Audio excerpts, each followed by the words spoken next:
আসসালামু আলাইকুম নমস্কাৰ আপোনালোকে মোক কল কৰি আছে মেসেজ কৰি আছে ভিডিঅ'ত কমেন্ট কৰি আছে আৰু আপোনালোকে এইটো কৈ আছে যে আপুনি কিয় ৰিপ্লাই কৰা নাই মই অলপ বিজি হৈ আছো কাৰণ মোৰ ঘৰৰ ওচৰত মোৰ ককা এজন নিখোজ হৈ আছে আৰু যি 4-5 দিন ধৰি তাৰ কোনো খবৰ নাই ভাড়া লৈ গৈছিল তাৰ কোনো আজি লেকিন মানে 5 দিন এক সপ্তাহ পাৰ হৈ গ'ল কিন্তু তাৰ এতিয়ালৈকে কোনো ধৰণৰ খবৰ আহা নাই হেতু কাম লৈ অলপ বিজি হৈ আছো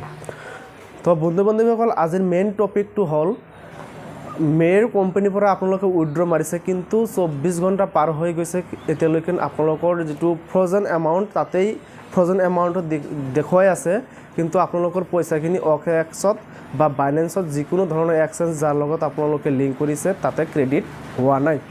ইয়াৰ মেইন কাৰণটো হল মেৰে কিছুমান ৰুলছ এণ্ড ৰেগুলেশন চেঞ্জ কৰিছে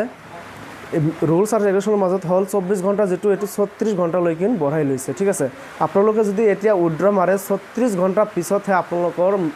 মেৰত পৰা উইথড্ৰ হৈ কেনে এক্সচেঞ্জত যাব মানে OKX-ত যাব ঠিক আছে এতিয়া কমসে কম 36 ঘণ্টা লাগিবই 36 ঘণ্টা যেতিয়াই কমপ্লিট হ'ব আপোনাৰ এমাউন্টখিনি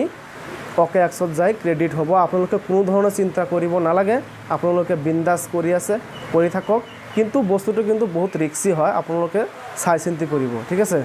তে গতিকে বন্ধু-বান্ধৱীসকল